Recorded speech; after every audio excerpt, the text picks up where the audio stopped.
Hey everybody, welcome back to my channel. Thank you so much for tuning in with me today. For this week's video, what I wanted to talk about were the different supplements that I take. So I have a handful of supplements that I take on a regular basis just for sort of general health. There's things that I take specifically because I eat a vegan or plant-based diet, and then there's a bunch of other stuff that I take as sort of sports or performance supplements because I go to the gym a lot. So I'm gonna split this video, I think, into two parts. For today, what I want to go over are I'm going to refer to them as dietary supplements, so things that I take either because I'm vegan or just things that I take to ensure general well health. I personally take them after doing a little bit of research on maybe why I should take them, why I want to take them, or why I feel like I need to take them, so just keep that in mind. Obviously with diet, with exercise, and of course with supplementation, everybody's different. Everyone's going to have different needs and requirements depending on what you're eating every day and how much exercise you're doing, and possibly any previous health history or health issues that you may or may not have. So just keep that in mind as you watch this video. Without rambling for too much longer, I could go on and on about this topic. Let's get into the specific supplements that I take as vegan on an almost daily basis. So first and foremost, and arguably one of the most important supplements that you can take as a vegan or as somebody on a plant-based diet is vitamin B12. The one I take is by a brand called NutriStart Naturally. This is the Quick B12. It's a liquid form, so you get this little eyedropper bottle, and it's this red fluid. I'm almost out of this one, so it's getting toward the bottom of it, but 0.5 milliliter provides 1,000 micrograms of vitamin B12. This is something that I probably take every other day or at least a few times a week. I bought this little bottle at a local health food store. It's called Nutrition House, and the price tag is still on here. So this was $22.99 in Canadian dollars. I haven't seen it at any other stores though. I go specifically to this place called Nutrition House for this one because I really like it. But I mean, it's something that's super easy to find. You can get it in pill form, you can get it in sublingual form. I find that a lot of my supplements you'll see actually are liquid, just because I find I'm more inclined to take them when they're liquid for whatever reason. I hate like dumping out a handful of pills. I just find that I'm far more likely to take a supplement if it's in liquid form. So that's the one that I get. So vitamin B12 is found only in animal protein in sort of substantial or significant amounts. It is found in some plant foods, but it's in such small or such marginal amounts that you wouldn't necessarily want to rely on those foods for getting your daily requirements. Some of those plant-based sources of vitamin B12 might be things like fermented foods, so something like kombucha will contain some vitamin B12. You can also get it in fortified foods, so things like almond milk, coconut milk, or your fortified non-dairy milk. So in nutritional yeast, it could be in some fortified cereals or some sort of meat substitute. So more or less, your vegan sources of vitamin B12 are going to be in your fortified sort of processed foods, if that makes sense, and then things like nutritional yeast and fermented foods. So the reason vitamin B12 is so important is that it's something that is crucial to the health of your nervous system, required for the production of your DNA and nerve tissue. It also helps to increase your energy levels, and it aids in the metabolism of your macronutrients, so things like protein, fat, and carbs. So your body will store vitamin B12 in fairly large amounts, so it takes, from my understanding, it takes a really long time for your body to actually become completely depleted of vitamin B12 and for you to actually become deficient. So somebody could go vegan and then not actually have a problem with their vitamin B12 stores until many years later. Vitamin B12 deficiency would occur more in a case where if somebody was eating a standard diet for many years and then they switched to a vegan diet, continued to eat a vegan diet for many years, and then wasn't supplementing with vitamin B12 during the time that they were plant-based. Your body does have stores of B12, but that can eventually run out if you're not supplementing or if you're not being careful about your dietary intake. Another issue that some people have is just they have poor absorption and assimilation of different vitamins and minerals, vitamin B12 being one of them. So, some people can eat a lot of vitamin B12 rich foods.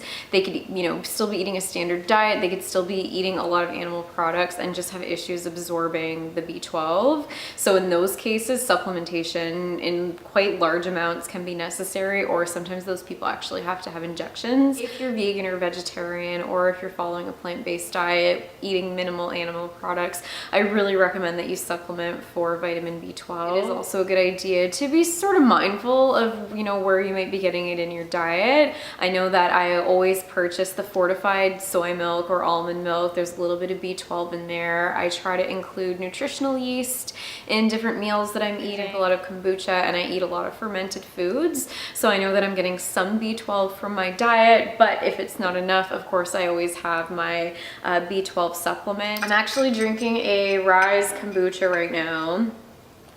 And like this one doesn't say that it has B12 in it, but the other brand that I get, Hum Kombucha, which is like, they have the blueberry one, which is one of my favorites. That one actually says on the nutrition label like some huge amount of vitamin B12. So I'm gonna have to do a little bit more reading and research about the B12 content in kombucha, because I don't know, you would think it would be on all the labels, but I'm not really sure about that. I think there's B12 in a couple of the things that I take at the gym. I'm pretty sure there's B12 added to my BCAAs, and there might be some in the pre-workout that I take. So I'm fairly mindful of all of these different sources of B12 that I'm getting, but my main one, of course, is my actual supplement. So if you're vegan or vegetarian, I encourage that you take sort of the same approach to your B12 intake, just to make sure that you're getting enough. The next supplement that I take are these vegan omega-3 fatty acids. This is by the A. Vogel brand. Omega-3s are not produced in our body. They are essential fatty acids, which essentially means that we need to obtain them from diet to ensure that we're getting them. You probably have heard about taking fish oils, or that omega-3 is commonly found in fish, oily things like salmon, halibut, cod, mackerel, and sardines. Vegan sources of omega-3s are mostly in things like nuts and seeds, so flaxseed, walnuts, chia seeds, pumpkin oil. Omega-3s are primarily important for your brain health and cardiovascular function. They are also great for reducing inflammation, and if you have problems with things like joint pain or joint soreness. So omega-3s are also a great anti-inflammatory, so if you've had a really tough workout and you're feeling really sore, the omega-3s can actually help a little bit with your recovery. Omega-3s also promote a more anabolic environment, so that can help your muscle to repair and build itself more effectively. It also helps to increase energy, stamina, and growth hormones. So these are all really great benefits if you are somebody that's really active, or if you're lifting weights and you're trying to build muscle. The omega-3 fatty acids are a really great thing for you to take. Typically you'll see these supplements in the form of fish oil, which obviously is a vegan. I'm not going to be taking that. So this is a vegan formula. I think they were something like $30, $35, something like that, and you get 60 capsules in this one. I find that with these, I've taken ones before that, because a lot of the omega-3 supplements are algae derived, which there is an algae component in this one. Some of the ones that I've taken in the past still have that like fishy, like ocean sea, like gross aftertaste. This one, I don't notice it quite as much, and they're in like these little gel capsules, so they look like that. So I did say I don't really like taking pills, but I find that taking this in liquid form is even worse than taking it in a pill form. I've taken vegan omegas before that are just like a pure liquid, and like it's just gross, and it makes me a lot less inclined to take them. So I really like this brand. I've been taking them faithfully every day. So what I've been doing since I got this one, I've been taking 2 a day. I found that last week I had a couple really intense, difficult workouts, and I was so burnt out after. And then all weekend, I don't know what got into me. I was just so exhausted and sore, and like I felt like I wasn't recovering, and I just honestly felt like crap. So over those couple days, I doubled up on my dose, and I was taking 4 a day. I can't say what helped, because I was sleeping a little bit more, I was taking more BCAAs, so I can't necessarily pinpoint the one thing that helped me to finally recover and feel better. So I think what I'm going to do is take 2 of these a day, and then if you're somebody that works out a lot, and if you're finding that you run into where you're not recovering quite as well, you could maybe double up on the dose, and that might help you to recover a little more effectively from your workouts. So my next supplement is vitamin D. These are my little vitamin D drops. So this is another liquid supplement. You get this little eyedropper, and literally one tiny little drop a day is the recommended dose for this particular supplement. So these are vegan vitamin D drops. There is a little bit of variation with the types of vitamin D, which I'm going to talk about, but this specific brand is called the Purely Natural Vitamin D Drops, and it says vegan right there on the bottle, if you can see that. My camera's probably not focused on it, but I got these again at my local grocery store, the one with the nice big health food section. I believe I paid $14.99 for these little drops. I've used these drops before, and I've ordered them online. If you are in Canada and if you haven't heard of well.ca, I recommend that you check it out. It is an amazing website. They have like every health care item you can imagine, there's quite an emphasis on like the natural products and things like cruelty-free makeup and eco-friendly like house cleaning products. It's such a good website, and they have like so many supplements, like so many, and I've ordered it from that website before. I don't remember what I paid on that website. So vitamin D is a fat soluble vitamin. You guys have probably heard before that this is something that we can manufacture in our body following sun exposure. So what happens is when you go out into the sun and you have unprotected sun exposure on your skin, the ultraviolet light from the sun interacts with a type of cholesterol in the skin. This is then transferred to the liver or kidneys, where it is sort of processed there and converted into a form of vitamin D.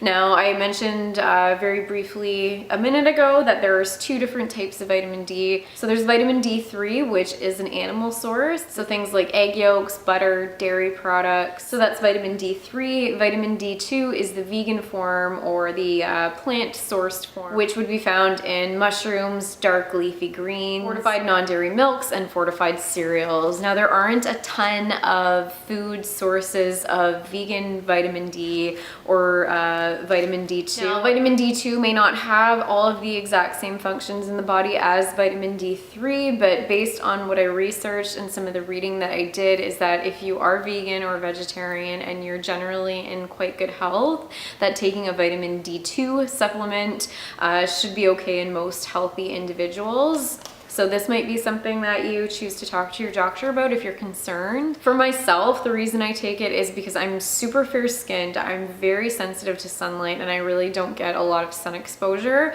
I also live in Canada, where for about half the year we really don't get a lot of daylight hours. And then when it is summertime and when it is nice out, I tend to like purposefully really avoid sunlight. Like honestly, my friends, my family, my husband, everybody kind of laughs at me because they know that I get like minimal sun exposure. I always have a ton of sunblock on. I pretty much always wear long sleeves, and I really don't go outside if I can help it during sort of peak ultraviolet times, because I'm really sensitive. I burn super easily. I get really severe migraine headaches from sun exposure. And also on top of all that, I worked in dermatology for quite a number of years, and I've seen all kinds of stuff like skin cancer and sun damage and just the problems that can occur from excessive sun exposure.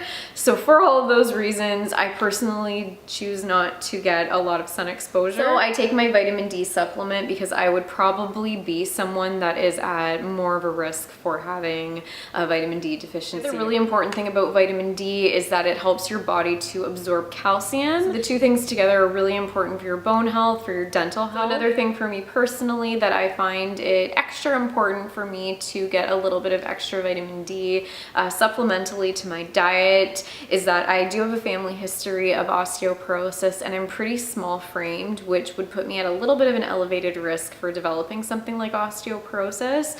So I always make sure that I take my vitamin D supplement, and of course working out with resistance training and using weight is also something that can help to lessen your risk for developing bone loss and osteoporosis. So I try to be more diligent about taking vitamin D. I have been known to be a little lazy about taking it in the past. So in my little vitamin D drops, there are 1,000 international units of vitamin D, or 25 micrograms, and I just take one drop a day, and that's literally just one teeny little drop from the bottle. It has a reasonably pleasant taste. Yeah, it is olive oil, so it's vitamin D suspended in extra virgin olive oil and safflower oil. It literally just tastes like a tiny taste of olive oil. So this is a really easy supplement to take. Doesn't taste bad. It's pretty cheap. That bottle will probably last me forever. And it's something that I've been trying really hard to take diligently because of my lack of sun exposure and my slightly elevated risk of osteoporosis. It's something that's really important for me to take. The next supplement that I take is this CalMag 1-to-1 ratio. So these are calcium magnesium tablets. Truthfully, I take this particular supplement more for the benefits of the magnesium, and I try to be more cautious about my calcium intake when it comes to my actual food intake. But I think calcium is a really important mineral for vegans and people that are on a plant-based diet to kind of pay attention to. But disclaimer, I honestly take this a little bit more for the magnesium benefits. So obviously calcium, it's one of the most important minerals for our body. Calcium, of course, is really important to the health of our bones and our teeth, also our cardiovascular health. Calcium also plays a role in nerve signaling and your muscle function. There are also a lot of really great plant sources of calcium, so things like your dark leafy greens, peas, different types of beans, soybeans or soy products, so things like tofu. It's also found in molasses and dried fruits, so stuff like raisins. So I take this Trophic brand CalMag 1-to-1 ratio. So this contains calcium and magnesium. This is around $25 at my local grocery store or health food store. It's something like $25 to $30. I take 4 capsules. Usually when I get back from the gym, I'll take it with my protein shake. I work out late at night typically, like I'll get home around 11 o'clock, make my protein shake, and then kind of shower and chill out and get ready to go to bed. So just before, maybe like 30 minutes before I go to sleep, I'll tend to take 4 of these tablets. They're huge. I hate taking them because you're taking 4 of them and like they're like massive horse pills, if you can see that. So I usually take these after the gym before I go to bed because the magnesium acts as a muscle relaxant. I find that if you take enough of it, it makes me feel like kind of drowsy. Maybe this is bad, but I take pre-workout pretty much every day. I take my pre-workout, which has caffeine in it. I'm pretty caffeine tolerant, I would say. Like I can drink a decent amount of coffee or caffeine or whatever, and I don't feel like I'm like buzzing or jittery or bouncing off the walls or anything like that. But sometimes I find that if I take pre-workout really late and I'm having trouble sleeping because of it, the magnesium offsets that. So that's not good advice. That's probably not the best advice that I can tell you. So I'll take my dose of this right before I go to bed, and what I find is that the magnesium just helps me feel a little more sleepy. It is a known muscle relaxant, so it can aid a little bit in your recovery and just helps your muscles to kind of settle and relax, especially after you've done a really tough workout. So I love that benefit of it, and I find that when I take magnesium, I sleep like a rock. Like I get the best sleep when I take this. So I probably don't take this every day. I would say I take it maybe 2-3 times a week. But sometimes if I take pre-workout and I'm still feeling like really fired up when I get home, but it's getting late and I know I have to work the next morning or whatever,